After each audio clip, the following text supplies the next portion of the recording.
아니, 서울 좋다면서. 근데 왜 집값은 서울이 더 떨어지는 거야? 안녕하세요. 재테크 읽어주는 파일럿입니다. 지금 현재 이상한 현상이 발생되고 있습니다. 어떤 현상이 발생되고 있냐면 집값이 하락하고 있는데 서울이 유난히 더 떨어지고 있죠. 왜 이런 현상이 발생됐고 언제 이런 현상이 발생된 적이 있는지, 그리고 그때는 어떤 모습을 보였는지, 이런 부분들을 공부해 보면은 여러분들한테 굉장히 도움이 될 것 같습니다. 그래서 오늘 내용을 화면을 통해서 같이 한번 공부해 보시죠. 우리가 서울 불패라는 말이 있죠. 서울은 절대 지지 않는다. 그래서 뭐 집을 사든 아니면 직장을 가지든 이럴 때 서울로 가야 된다. 오죽하면은 사람은 태어나면 서울로 가고 말은 태어나면 제주도로 보내라, 이런 속담이 나올 정도로 굉장히 이제 서울이 불패 지역이다, 그렇게 알고 있잖아요. 근데 전국보다 더 떨어졌습니다. 이게 뭐 어떻게 된 거냐면은 자세한 표를 한번 볼게요. 아파트 매매 가격 증감률인데요. 전국은 이번 주에 0.03% 하락을 했습니다. 서울 같은 경우에는 0.05% 하락을 했죠. 저번 주만 하더라도 서울과 전국의 하락폭이 똑같았죠. 근데 이번 주에는 확연하게 좀 차이 날 정도로 서울이 더 떨어졌습니다.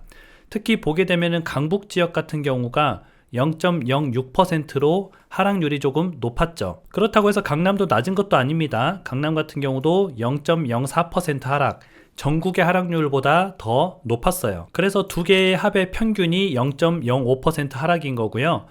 이 수치는 전국의 0.03% 하락보다도 더 큰 수치다. 이게 조금 이상한 현상이잖아요. 원래는 전국이 더 많이 떨어져야 되고, 흔히 말해서 지방이 더 많이 떨어져야 되고, 서울 같은 경우에 떨어질 때 조금 떨어지고 오를 때 많이 올라야 우리가 알고 있는 그 서울이 맞는 건데, 안 그렇다 보니까 우리가 이상 현상이 발생했다, 이렇게 지금 보고 있는 거죠. 근데 이상 현상이 아니에요. 아니다? 왜 아니지? 뭐가 아니지? 왜냐면 예전에도 이런 적이 있었기 때문에 그렇습니다. 언제 있었나 한번 볼까요? 아파트 매매 증감률 표가 이제 예전 자료도 있잖아요. 그때 한번 보면 되겠죠. 2012년도에 보게 되면은 이런 현상이 나타났습니다. 제가 이거를 또 잘 알고 있는 이유가, 제가 처음 이제 부동산을 시작했을 때가 이때라 그랬죠. 그래서 이때도 이 부분에 대해서 관심이 굉장히 좀 많았었는데, 지금도 비슷한 현상을 나타내고 있는 겁니다. 2012년도에 보면은 서울 같은 경우에는 계속 하락을 했습니다. 마이너스 0.05%, 마이너스 0.08%, 마이너스 0.08% 이렇게 하락을 했죠. 근데 전국 같은 경우는 오히려 상승을 했어요. 0.06% 상승, 0.04% 상승, 0.01% 상승. 좀 신기하죠? 오히려 지금보다 더 대비되게 그런 모습을 보이고 있는데, 서울은 떨어지고 전국은 오르는, 그러니까 반대적인 현상이죠. 우리가 흔히 생각할 때 서울이 조금 오르고 버티고 전국이 좀 지방이 빠지지 않을까라고 생각을 하잖아요. 이런 반대되는 현상이 2012년도에도 발생을 했었다는 거죠. 그럼 이걸 통해서 우리가 알 수 있는 게 무엇이냐? 2012년도부터 뭐가 왔어요? 부동산 침체기가 왔습니다. 2014년까지 침체기가 조금 왔었었죠. 그래서 부동산 침체기가 시작하는 단계였다, 그렇게 보면 되고요. 이 부동산 가격 같은 경우는요, 서울부터 반응을 하기 때문에 그렇습니다. 서울이 지방보다 안 좋아서 떨어지거나 뭐 이런 게 아니고요. 서울부터 먼저 움직임을 나타내는 거죠. 우리가 아주 예전에도 집값이 상승할 때 강남이 먼저 올랐습니다. 그래서 야, 뭐야, 나는 서울 사는데 왜 안 올라, 왜 강남만 올라, 이랬었는데 그게 서울로 번졌죠. 그러더니 이제 수도권 사는 사람들이 서울로 가야 되는 거 아니냐, 우리는 수도권인데 왜 안 오르냐, 이랬었는데 수도권으로 번진 거죠. 그 다음에 지방 사는 사람들이 야, 우리도 수도권으로 가야겠다, 이랬는데 지방들도 오르기 시작했던 겁니다. 그래서 부동산 가격의 변화는 서울부터 온다. 그래서 서울이 아까 전국보다 가격이 더 떨어졌던 겁니다. 서울이 하락으로 움직이고 있다, 이렇게 봐야 되고요. 지방도 하락을 하고 있고 서울을 따라오고 있다, 이렇게 보는 게 조금 정확한 우리가 시장을 보는 거겠죠. 그래서 이제 지금은 서울을 중심으로 하는 하락기라고 보는 게 맞고요. 진입하는 단계다. 이게 언제 끝날지, 몇 년 동안 갈지 그 부분에 대해서 우리는 모르지만 하락 초입기구나 라고 생각을 하면은 조금 이해가 쉬울 것 같습니다. 근데 지방은 올랐잖아요. 지방 춘천 같은 경우에는 이번 주에 많이 올랐습니다. 상승률 1위예요. 계속 오를까요? 아니겠죠.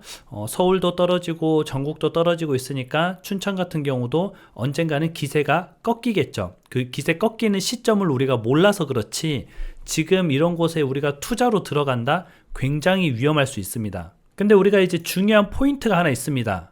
여러분들이 많이 궁금해 하시는 것과도 연계가 돼 있는데요. 지금 서울 거래량은 늘어나고 있습니다. 거래량은 늘었는데 가격은 빠졌죠. 이게 좀 이상하잖아요. 거래가 늘었는데 가격이 빠졌다고? 거래가 늘면 가격이 올라가야 되는 거 아니야? 라고 생각을 할 수 있는데 금매 위주로 거래가 됐기 때문에 그렇습니다. 뭐만 거래가 됐다? 싼 거만 거래가 됐다. 그래서 싸게 나온 건 팔리고 싸게 안 나온 거는 안 팔린다. 가격을 낮추지 않으면 거래량 저하는 계속 이루어질 것이다. 그렇게 보면 되고요. 최근에는 이제 가격이 싸게 나온 매물들이 조금 늘어났죠. 그러다 보니까 거래량이 조금 늘어난 겁니다. 그래서 저번 주에 비해서 매매 거래 동향을 보게 되면은 이번 주에 전국은 5.5, 저번 주에는 4.4였죠. 거래량이 조금 늘었죠. 서울 같은 경우도 이번 주에 3.3, 저번 주에는 2.9였어요. 그래서 거래량 자체는 조금 증가했다. 그런데 가격 하락은 더욱 커졌다. 이 말은 많이 급매로 나온 그런 매물들만 거래가 되고 있다. 그러면 우리가 또 궁금한 게 거래량이 어느 정도 올라왔을 때 우리가 거래가 살아났다고 봐야 되느냐. 우리가 이제 코로나 빵 터지고 나서 집값이 떨어질 줄 알았는데 돈을 막 풀어제끼다 보니까 집값이 폭등을 해버렸죠. 그때 거래량을 한번 볼게요. 궁금하잖아요. 전국 같은 경우에는 그때 이제 거래 지수가 뭐 30, 40 이랬습니다. 서울은 더 높았죠. 뭐 60, 70 이랬습니다. 그래서 코로나 때 집값이 폭발적으로 올랐을 때가 전국이 한 뭐 40, 서울은 한 60 이 정도 됐었구나. 그렇게 보면 되고요. 우리가 집값 상승의 막바지였던 2021년도 여름, 이때도 뜨거웠습니다. 이때까지만 해도 집을 안 보고 사던 시기예요. 이때는 어땠느냐 보니까 전국 같은 경우에는 한 뭐 18, 20 그 정도 나왔고요. 서울 같은 경우에는 한 11에서 14 정도 나왔습니다.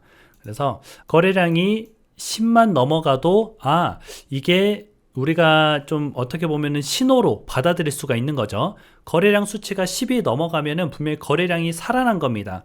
우리가 이제 상승기에는 한 15까지 갔었잖아요. 코로나라는 특수성을 좀 제외하고 일반 상승기 때는 한 15까지 올라갑니다. 그럼 우리가 15에서 사면 조금 늦으니까 한 거래량이 10 정도 얼추 돌파할 것 같은 그런 이제 상황이 조금 나오게 되면은 거래량이 증가가 됐구나. 그러면 지금은 사람들이 집을 좀 사는 시기구나 라고 볼 수가 있겠죠. 이렇게 과거를 보니까 어때요? 굉장히 공부가 잘 되죠.